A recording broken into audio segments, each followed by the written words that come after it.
Bom dia, pessoal. Estou aqui com vocês hoje para a gente estudar mais um texto, ou interpretar o texto da Palavra de Deus. Ele é um texto proposto aí para a revista Escola Dominical, que é o Salmo de número 31. E eu vou estar trabalhando com vocês hoje e, ao mesmo tempo, mostrando para vocês como que eu faço para interpretar os textos da Bíblia. Então, eu quero deixar aí, mostrar o passo a passo aí, ao mesmo tempo que estou preparando aqui para a Escola Dominical, trazendo o estudo. Quero trabalhar com vocês mostrando aí como que faço, como que eu trabalho os textos, como que eu interpreto o texto, ok? Vou aqui abrir a tela do computador, leitura da tela, para a gente analisar o texto proposto.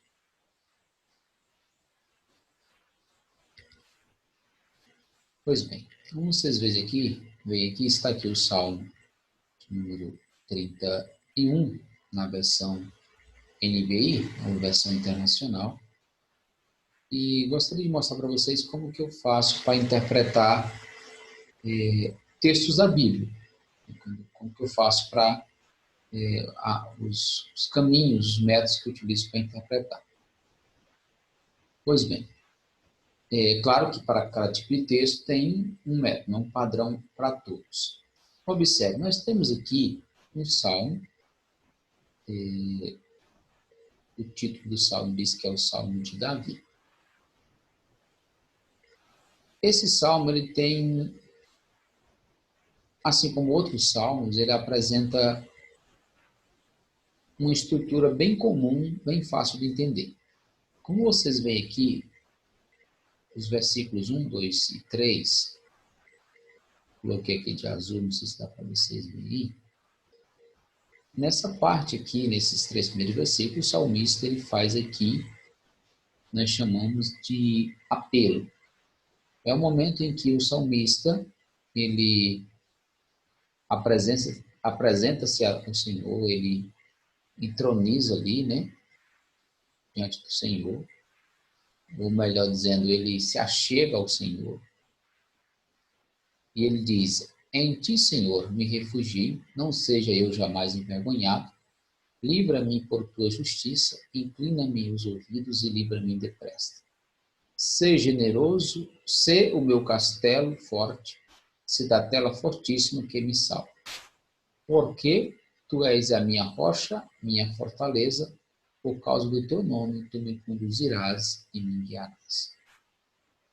Então aqui é o momento que eu coloco aqui como uma parte introdutória ou o apelo que o salmista faz ao Senhor.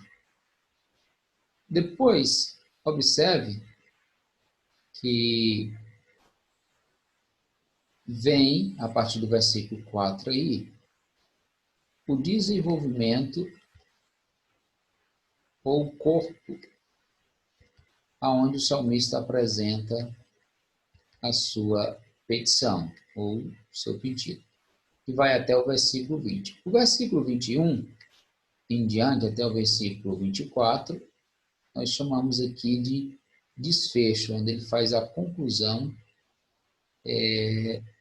fechando, né, ali, bem dizendo o nome do Senhor. Então, em resumo, esse salmo apresenta, se você puder abrir a sua Bíblia na sua casa, e eu gostaria que você fizesse isso, que você vai aumentar o seu conhecimento e ter um contato direto aí com as Escrituras. Então, observe. O salmo, se você observar nas palavras que são ditas aí, é alguém que vai fazer uma oração. Então, como que eu percebo isso? A leitura, né, a prática que a gente já tem também interpretar, a gente percebe que o salmista não começa aí pedindo, ele diz: em ti, Senhor, me refugio, não seja jamais envergonhado.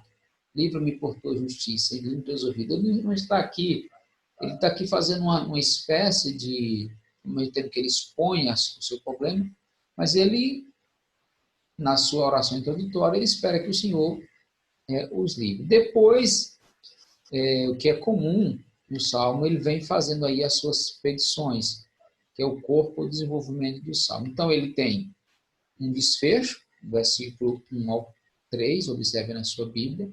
Do 4 até o versículo 20, nós temos as petições do salmista. E do 21 até o 24, nós temos aí o desfecho, a conclusão. Então, visto que nós já vimos aí a introdução, observe aqui como que a oração do salmista é estruturada.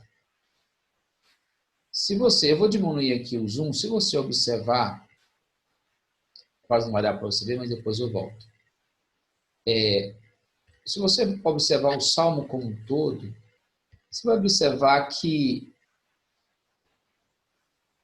o salmista aqui trata-se de um salmo de oração. O que você espera, então, de um salmo de oração? É os pedidos ou aquilo que o orador, né, vai fazer diante de Deus. Normalmente, isso aparece, os verbos que mostram a ação. Nós temos aqui, neste salmo, foi muito longe, muito grande, só aumentar aqui a tela, nós temos aqui, mais um pouquinho, nós temos aqui alguns verbos no imperativo que mostram o que o salmista pede. Primeiro, no versículo 4, ele diz, tira-me as do laço. Depois, no versículo 9, ele diz, compadece-te de mim. E no versículo 16, ele diz, faz resplandecer o teu rosto. E no 18, ele diz, emudece os lábios dos mentirosos. E depois, os outros verbos, eles não estão no imperativo. Não é um pedido, mas é um desfecho, é um momento de adoração, em que o salmista se dispõe a glorificar e bendizer o Senhor. Outra questão interessante dos salmos, vou voltar aqui no texto em português, é que a ideia central deste salmo, o título, que é um salmo de confiança, se encontra bem no meio do salmo, que é o versículo 14. Observe aqui o versículo 14. Deixa eu grifar só o 14. Vou colocar aqui outra cor.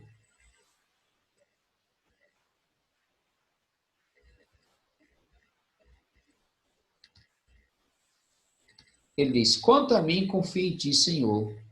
Eu disse, tu és meu Deus. Ele é um salmo de confiança. Então, a estrutura do salmo é o seguinte, os salmos ele não tinham títulos, normalmente eles não vinham com título, foi acrescentado depois nos manuscritos originais. Essa é uma estrutura que nós chamamos de quiasma, ou quiástica, aonde a ideia central que mostra o título, que define o título do salmo, ela se encontra bem no meio do salmo. Então, é interessante você analisar isso, porque isso vai te ajudar bastante na interpretação do texto bíblico. Então, essa é a maneira como eu estudo e interpreto, aí no caso é um salmo, né? Cada texto bíblico tem seus critérios, para você interpretar bem. Se você vai lecionar a escola dominical, é coerente que você interprete o texto que é base para a revista da escola dominical. Agora, a maneira como você vai desenvolver, a revista traz uma proposta, você tem, né, a partir do texto bíblico, várias maneiras de desenvolver a sua escola dominical. Então, isso é um auxílio para te ajudar. Lembrando que a revista da escola dominical é um comentário feito do autor proposto naquele texto. Mas, no entanto, isso não é arbitrário. Nós devemos interpretar a revista da escola dominical, por exemplo, a partir do texto bíblico, e não o contrário. Eu não posso fazer o caminho inverso. Como qualquer outro livro que você comprar em uma livraria ou qualquer outro trabalho acadêmico, você tem que partir das escrituras, utilizando esse material, mas a escritura sendo base, ou seja, é a partir das escrituras. Então, recomendo que você sempre faça uma boa interpretação do texto e depois vá ao tema da revista. Por exemplo, eu coloquei aqui no meu estudo, da escola dominical, o tema oração de confiança por restauração. Então, observe que eu procuro defender lá o que é que o comentador está querendo apresentar sobre a restauração da alma, do íntimo. Pois bem, então, diante disso, você agora tem a oportunidade de trabalhar da sua forma, da sua linha, que cada professor vai preparar a sua lição. Então, esse é um auxílio para te ajudar, a você, aluno que está me ouvindo, e você que é professor, também desenvolver a sua aula com mais facilidade. Então, esse é um método que eu utilizo para interpretar as lições de escola dominical. E, como qualquer outro texto que eu vou interpretar, eu utilizo esse método. É um método hermenêutico, princípio interpretativo que a gente utiliza, né? Apesar de eu já ter estudado aí bastante a língua hebraica, me dedicado, isso não significa que você não possa fazer isso. Às vezes você está me ouvindo e diz, mas eu não entendo. Se você pegar uma, duas versões bíblicas, por exemplo, a Bíblia atualizada, pegar a Bíblia NVI, pegar a Bíblia de Jerusalém e outras, você, comparando ali, você consegue chegar e descobrir a estrutura, a maneira como que o texto está organizado. Então, sem mais delongas, vamos ao comentário, então, aí da revista, ou do texto, que é base da revista dominical. Eu coloquei aqui, como eu disse, nesse salmo eu vejo, como o próprio versículo 14 mostra, o salmista está fazendo ali, vimos aqui uma oração de confiança por restauração da alma ou do íntimo, né? Na primeira parte do salmo, que vai do versículo 1 ao 3, onde o salmista se prepara para fazer suas petições, ele afirma que em Deus ele pode se refugiar. Refúgio é uma palavra, se você observar, ela se repete várias vezes nesse texto, nesse salmo. Refugiado é aquela pessoa que busca um abrigo para se incomodar. No caso aqui do salmista, ele busca um abrigo para a sua alma abatida, para as suas indagações, para as questões do seu íntimo. Ele pede para Deus ser o seu refúgio, como mostra aí o versículo 2. Se você ler atentamente na versão da Bíblia NVI, ele diz, ser minha rocha de refúgio.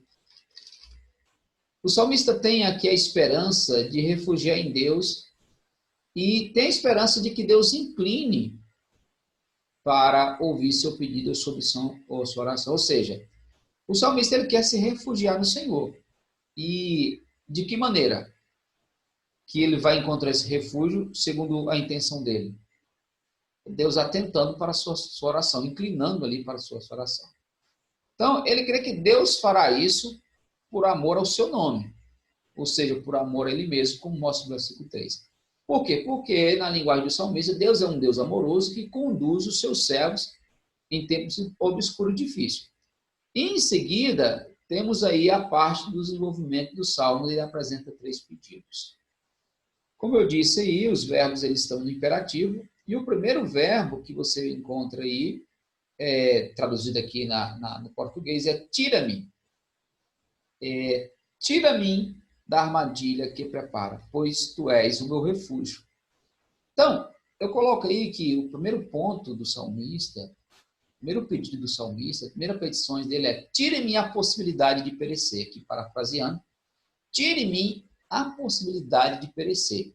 Esse primeiro tema, ou esse primeiro tópico aí, subordinado ao tema oração de confiança por restauração da alma, essa primeira petição, que é tire-me a possibilidade, eu parafraseio aqui, de perecer, ela é desenvolvida aí do versículo 4 ao 8.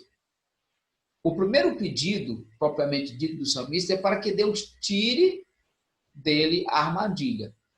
Ele está usando aqui uma linguagem figurada, é claro, não se trata de uma emboscada literalmente, mas de uma situação em que o salmista está sendo constrangido ou coagido. Pelo contexto, parece que ele está aqui sendo vítima de uma conspiração ou sendo alvo de crítica ou difamação, como você pode ver aí no versículo 31, o capítulo 31, versículo 11. Ele diz, por causa de todos os meus adversários, sou motivo de ultraje para os meus vizinhos e de medo para os meus amigos. Quem me vê na rua foge de mim. Agora o versículo 13. Ouço muito cochicho a meu respeito e o pavor me domina, pois conspiram contra mim, tramando tirar minha vida. Então, observe que a oração do salmista é muito parecida com aquela oração do Pai Nosso, capítulo 6 de Mateus. Livra-me da tentação. É mais ou menos isso que ele está pedindo ao Senhor, que livre ele dessa armadilha que tem preparado contra ele. É claro que ele está usando aqui uma linguagem figurada. Então, prosseguindo na explicação do Salmo, para o salmista, Deus é aquele que pode... para o salmista, Deus é aquele que ele pode contar. É o único que ele pode contar nesse momento. É o seu refúgio, como mostra o versículo 4. Pois, como mostra o restante aí do Salmo, os amigos dele já tinham abandonado. A possibilidade do salmista cair na armadilha é diminuída pelo fato de Deus ser o seu esconderijo perfeito.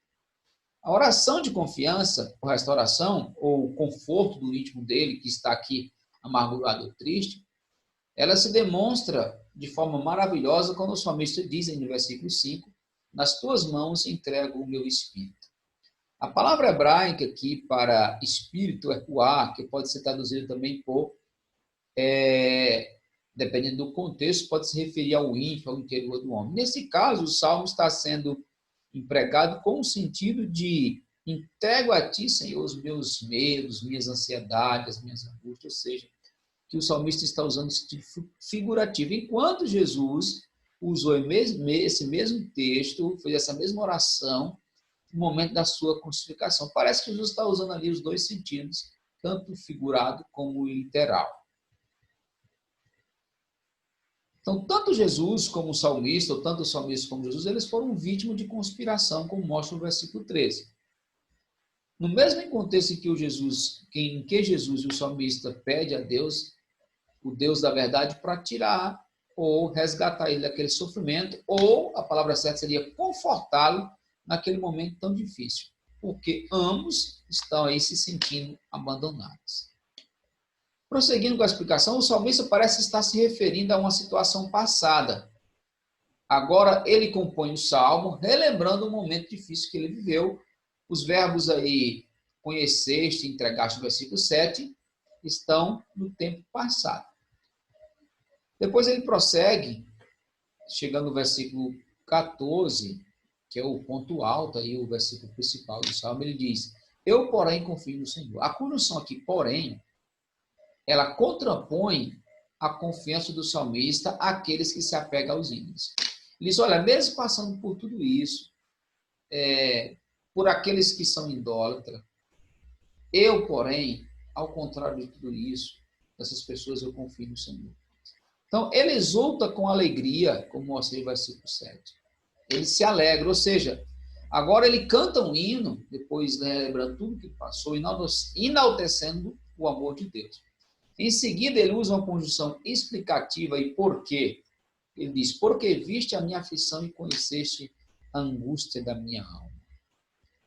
A palavra alma aqui é nefesh, em hebraico também pode ser traduzida conforme o contexto por alma, íntimo ou seu equivalente. Nesse salmo, ele está se referindo à angústia do coração ou do íntimo do salmista. O salmista explica a aflição que ele está passando e que passou no seu íntimo, que o fez sofrer muito, tanto emocionalmente quanto fisicamente. Então, ele conclui o seu primeiro pedido, né, que tira a minha possibilidade de cair, né, uma possibilidade de cair nessa armadilha. Ele conclui esse primeiro pedido afirmando que o Senhor lhe deu segurança e liberdade, como mostra o versículo 8. Então, num contexto de angústia, de desespero, de aflição da alma, encontrar segurança e liberdade era muito significativo para alguém que estava passando um momento tão difícil emocionalmente. Então, esse salmo, ele vem ao encontro do nosso coração, é a oração que todo cristão deve fazer, assim como Jesus fez em momentos difíceis. Deve sempre buscar o refúgio em Deus, ou devemos sempre buscar o refúgio em Deus e na sua palavra em tempo de angústia. É isso que a ideia quer passar para nós. A oração é um meio eficaz, tanto para mim como para você, todos nós, encontrar abrigo para nossa alma em tempo difícil de angústia. Poucos sabem a importância do cristão colocar diante de Deus em oração a angústia de sua alma. Pedir a Deus que venha ao encontro dele. Pedir a Deus que venha tirar da prisão seus pensamentos, suas palavras, seus medos e fortalecer a sua confiança. Então, é importante para nós entendermos isso.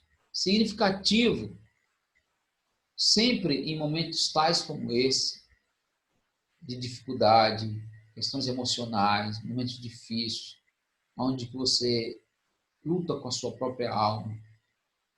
Pertinente que o cristão entenda que a oração é um dos meios mais eficazes de buscar aí a saída e a solução para o seu problema.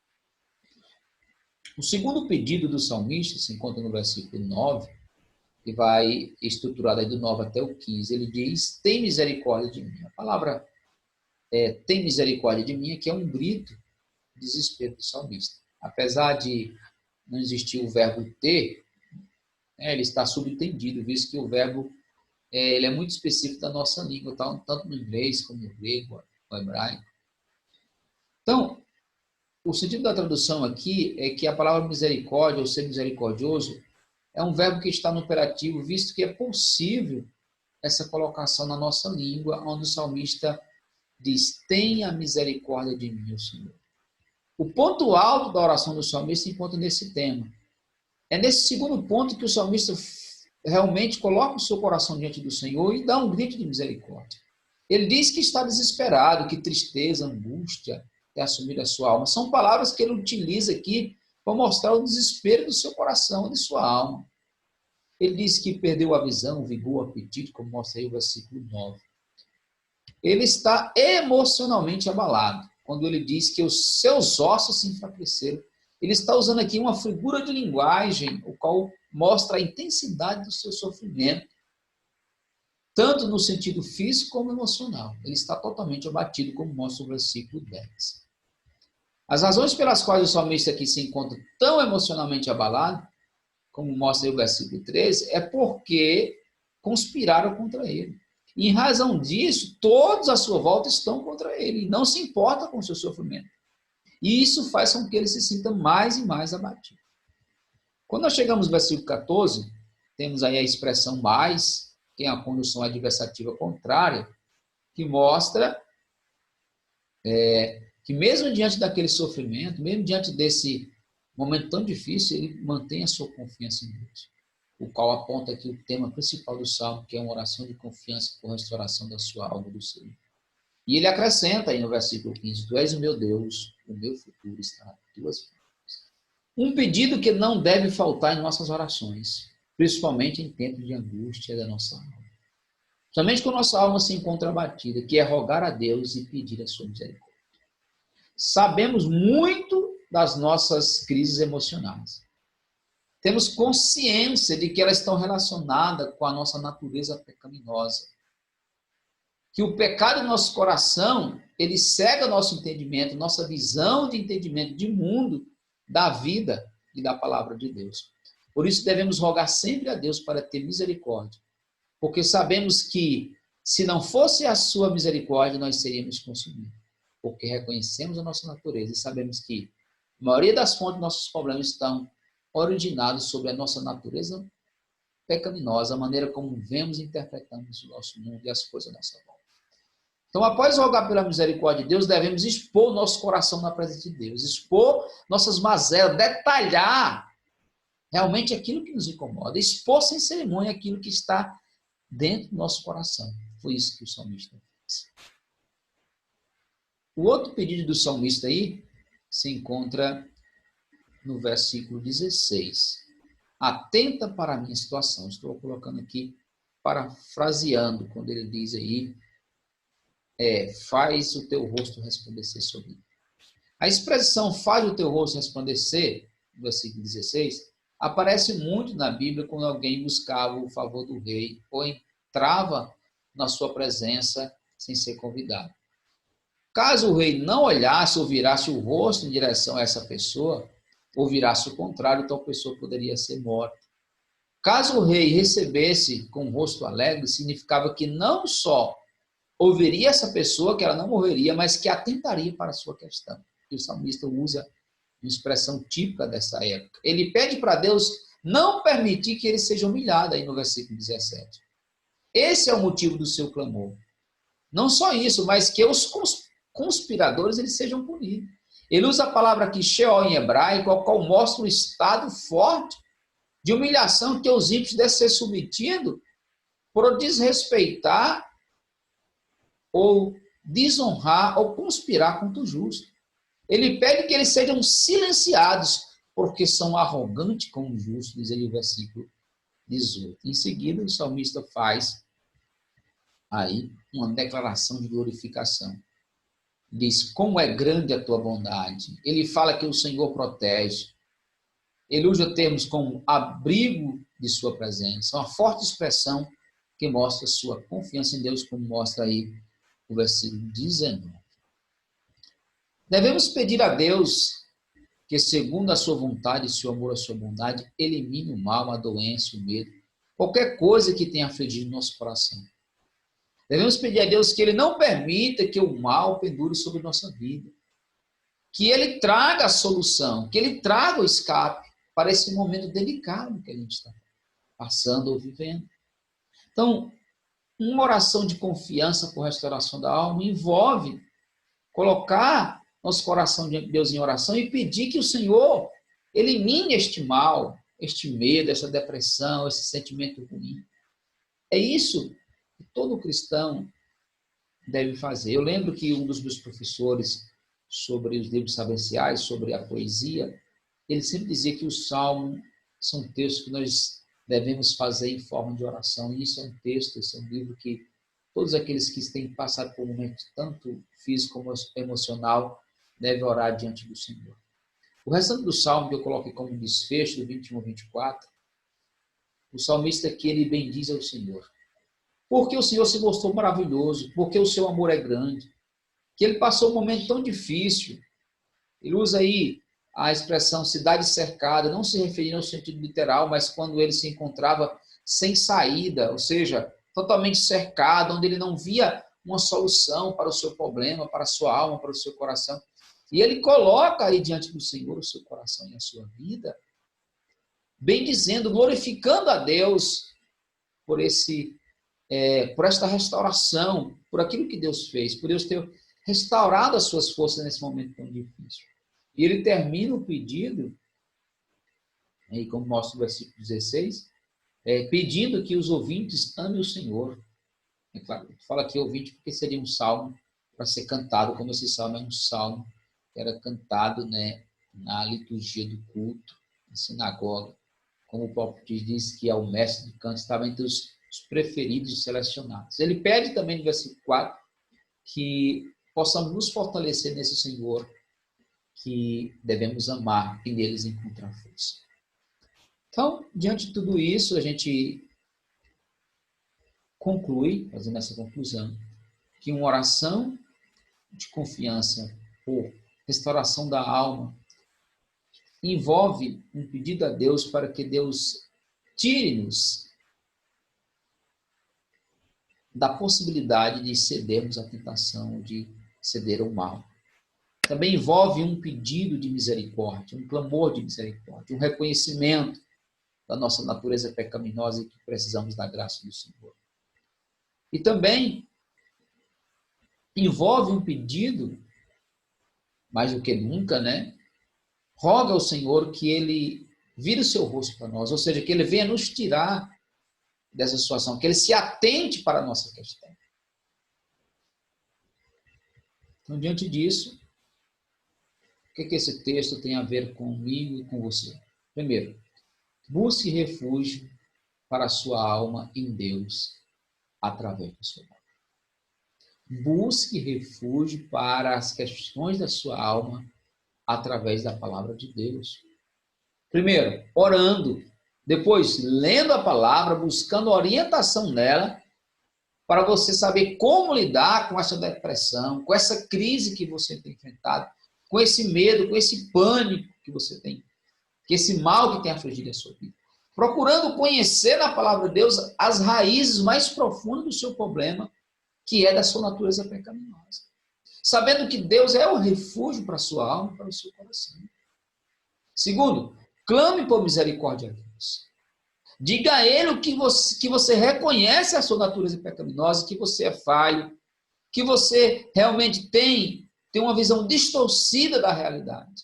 Diga a Ele que as intenções do seu coração são mescladas pelo pecado e que você não consegue se desprender dela. Então clame a Deus, coloque o seu coração no Senhor, reconhecendo que de fato você é. Então, busque refúgio para a sua alma em Deus através da sua palavra. Segundo, clame a Deus por misericórdia. Coloque o seu coração diante do Senhor. E com certeza você vai ser restaurado pela palavra do Senhor. Você vai ser restabelecido tanto físico como emocionalmente. Deus em Cristo Jesus abençoe a sua vida.